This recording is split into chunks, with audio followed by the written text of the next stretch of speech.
أولا شكرا لقناة مدار تيفي على الاستضافة. أعتقد بالعودة إلى مواجهة الأمس بين المنتخبين المغربي والإكوادوري، الجميع أكد بأنها كانت مواجهة قوية ضد منافس ليس بالسهل تأهل من لمونديال 2026 من مجموعة ضمت منتخبات قوية كالباراغواي، كالأوروغواي، ككولومبيا، وكل هذه المنتخبات تفوق عليها في التصفيات، وبفارق نقطة واحدة فقط عن المنتخب الأرجنتيني الذي تأهل في الصدارة. ضيف على ذلك بأن أرقام المنتخب الإكوادوري أرقام مميزة، حيث استقبل فقط 5 أهداف خلال مرحلة التصفيات، وذلك ما أبانه حقيقة في مواجهة الأمس. أعتقد بأن المنتخب المغربي في الشوط الأول كانت هنالك بعض العلامات الاستفهام حول غياب الانسجام بين اللاعبين، خاصة قلبي الدفاع شادي رياض وعيسى ديوب، بالإضافة كذلك إلى تباعد الخطوط في وسط الميدان. الشوط الأول الأفضلية كانت لمنتخب الإكوادور الذي كان قويا وشرسا على مستوى الالتحامات الثنائية وكذلك على مستوى الفرص. لولا ياسين بونو كان بإمكاننا أن نغادر الجولة الأولى متأخرين بهدف ل0، لكن مع بداية الشوط الثاني هدف كان مبكر المنتخب الإكوادوري، حاول من خلاله طبعا إرباك المنتخب المغربي، لكن في الحقيقة مع التغييرات التي قام بها محمد وهبي ومع استفاقة المنتخب المغربي هجوميا شاهدنا وجه آخر للمنتخب المغربي الذي عادل الكفة. قبلها كان ضيع ركلة جزاء عن طريق اللاعب العيناوي الذي عاد وسجل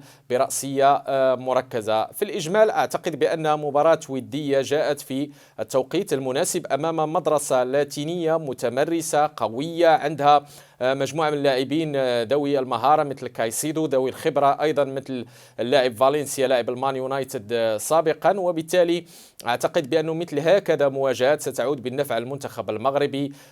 طبعا المواجهة القادمة ستكون أمام المنتخب باراغواي اللي سبق له واجه منتخب كولومبيا في تصفيات المونديال. محمد وهبي حاول أن يلعب بالمهاجم الوهمي اللي هو اسماعيل الصباري، ونحن جميعا نعلم بأن اسماعيل الصباري أحسن مركز يجيده هو خلف المهاجم.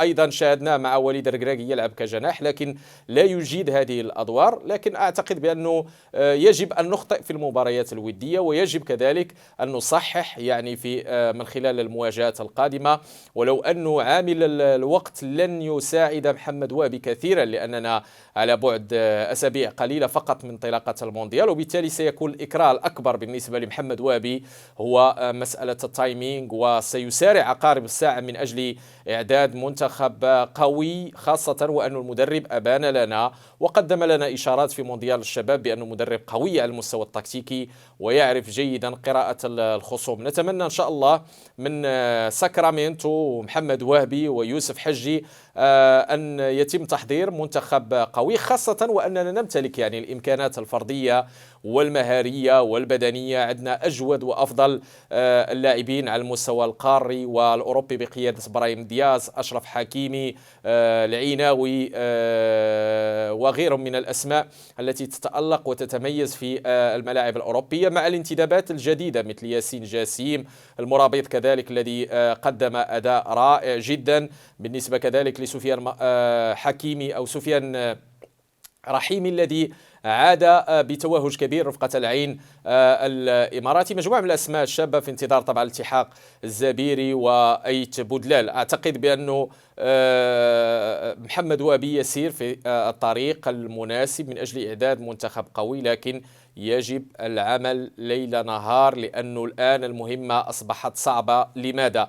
لأننا الآن نلعب بطولة كأس العالم ونحن مرشحين للتتويج بها. عندما تسأل كارلو أنشيلوتي ويقول بأن المنتخب المغربي واحد من بين أبرز المرشحين، هذا معناه بأنه الرجل يعرف ماذا يقول ويعلم بأن المنتخب المغربي منتخب قوي وبإمكانه المنافسة على اللقب، لكن هذا الأمر سيكون سيف ذو حدين في المسابقة العالمية، لأنه في 2022 دخلنا البطولة ونحن غير مرشحين في مجموعة قوية ضمت منتخبات كرواتيا بلجيكا وكندا، وصنعنا المفاجأة وتأهلنا بأقل الضغوط. ضيف على ذلك بأن الأجواء كانت مناسبة في قطر، من حضور الجماهيري، وكأنه المغرب كان يلعب في ملاعب الرباط وكازابلانكا. الأمر سيختلف في أمريكا. نعلم جيدا بأن المواجهات في مونديال أمريكا ستكون صعبة على غرار ما شاهدناه في مونديال 94، عامل الطقس، عامل الملاعب.